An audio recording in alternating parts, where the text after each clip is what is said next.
সংশোধন করার সময় ইন্টারন্যাশনাল লেবার অর্গানাইজেশন সময় বলেছিল যে তারা কিছু সাজেশন দিতে চায়। সো এই সাজেশনগুলি মূলত এই কারণে তারা দিতে চেয়েছিল, এটা হচ্ছে যে তারা বলছিল যে এই আমাদের যে আইনটা আছে সেটা যেন আরো ইন্টারন্যাশনাল স্ট্যান্ডার্ড অনুযায়ী এবং আইএলও এর যে কমিটি অফ এক্সপার্টস তাদের যে সাজেশন সেইগুলি যেন কমপ্লায়েন্ট হয় সেই ব্যাপারে তাদের বক্তব্য আছে। এবং আমরা আমাদের যে cooperation between ILO and the government of Bangladesh আমরা সেইটা চালিয়ে যেতে চাচ্ছি।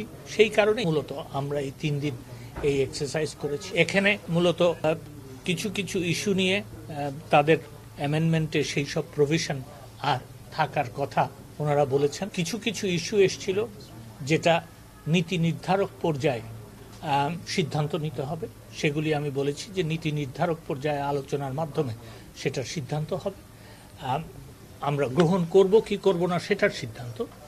2, কিছু কিছু আছে যেগুলি ট্রাইপার্টাইট কনসালটেটিভ কমিটি সিদ্ধান্ত নেবেন, সেইগুলিতে আমরা বলেছি যে সেইখানে তাদের যে বক্তব্য সেইগুলি আমরা নোট করেছি এবং তাদের বক্তব্য আমরা সেখানে তুলে ধরব এবং সেইখানে আলোচনার মাধ্যমে সেটা আমাদের দেশের বাস্তবতায় গ্রহণযোগ্য হবে কি না হবে সেই সিদ্ধান্ত আমরা নেব।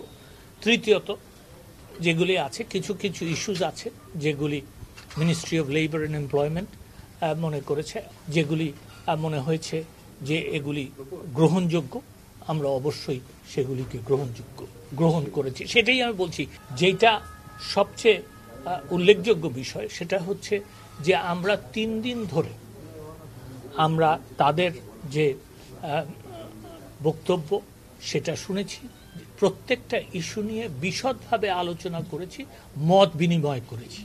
এবং আমার মনে হয় যে এই রকম মত বিনিময়ের মাধ্যমে আমরা যখন কোনো কিছু সিদ্ধান্ত নিচ্ছি সেটা শুধু স্টেক হোল্ডারদের জন্যই ভালো না, আমার মনে হয় যে এই আলোচনাটাই ইন্টারন্যাশনাল স্ট্যান্ডার্ডে একটা এক্সাম্পল হয়ে থাকবে।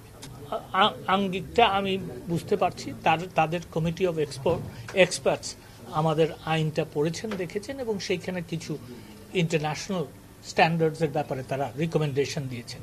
আর আমাদের পক্ষ থেকে আমি বলবো যে দেখেন, আমাদের আইনটা আমরা বাংলাদেশের বাস্তবতায় বাংলাদেশের শ্রমিক অধিকার এবং জাতির পিতা বঙ্গবন্ধু শেখ মুজিবুর রহমান যেভাবে শ্রমিক অধিকার বাস্তবায়ন করতে চেয়েছিলেন, প্রতিষ্ঠা করতে চেয়েছিলেন এবং রক্ষা করতে চেয়েছিলেন, সেইভাবেই করা হয়েছে।